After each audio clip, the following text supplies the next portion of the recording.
Telugu digital media network లో political కేటగిరీలో #1 కేవలం 72 గంటల్లో 1,50,00,000 వ్యూస్ పైగా popular TV network. Mysore Reddy గారు, మీరు మొదటి నుంచి కూడా వైఎస్ గారి ఫ్యామిలీని మీరు విమర్శిస్తూనే ఉంటారు, ఎక్కువగా వ్యతిరేకిస్తూ ఉంటారు మీరు. అయితే ఇప్పుడు ప్రస్తుతం చూస్తుంటే మీరు రేపు ఎన్నికల్లో పోటీ చేసే అవకాశం ఉందా? చేస్తే ఎక్కడి నుంచి చేస్తారు?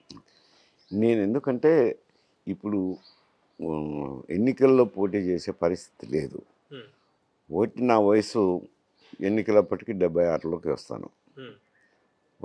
వయసు ఎట్లున్నా ఉండే వయసుని గురించి ఆలోచన చేయడం లేదు. కానీ రెండోది, అక్కడ ఆంధ్రాలో అయితేనేమి తెలంగాణలో కూడా ఎక్కువ ధన ప్రభావం ఎక్కువైంది. ఈ దాదాపు ఒక సభకు ఎన్నిక జరిగితే అక్కడ 40 కోట్లు 50 కోట్లు ఖర్చు పెట్టుకోవాల్సిన అవసరం స్థానానికి. అంత మా కాలంలో అంత సంపాదించలేదు, దాంట్లో గురించి ఆలోచన చేయలేదు. ఎంపీకి దగ్గర 100 కోట్లు అవుతుంది అనుకోండి. అంటే అందరికీ పంచుతారు కదా, కొంచెం ఎమ్మెల్యేలే ఎక్కువ బరాయిస్తుంటారు.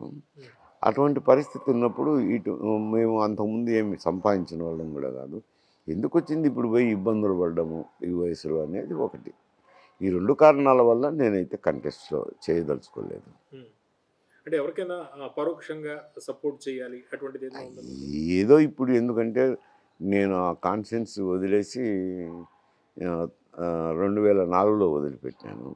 సరే ఉండాలనుకోండి, నాకు అభిమానులు అనేవాళ్ళు ఉన్నారు, పోయినప్పుడు కలుస్తుంటాం, అన్నీ ఉంటాయి. ఇప్పుడు నేను చెప్పడం కూడా బాగుండదు, వీళ్ళకేంటి వాళ్ళకేంటి అని. ఎందుకంటే నేను పార్టీల గురించి నాకేం ఇబ్బంది లేదు చెప్పడానికి. కాకపోతే అక్కడ స్థానికంగా అభ్యర్థులు ఉంటారు కదా, బాధపడుతుంటారు. మాకెందుకు చెప్పలే, ఆయనకి ఎందుకు చెప్పినారని బాధపడతారు. కాబట్టి అందరూ కావాల్సిన వాళ్ళే, ఎందుకు లేని నేను కూడా ఒక న్యూట్రల్ స్టాండ్. వాళ్ళు ఎట్టన్నా పోని నేనేం వద్దనడం లేదు. మళ్ళీ నేను పోయినప్పుడు కలుస్తుంటారు, కానీ ఇట్టేయండి అట్టేయండి నేను ఒత్తిడి చేయటం లేదు.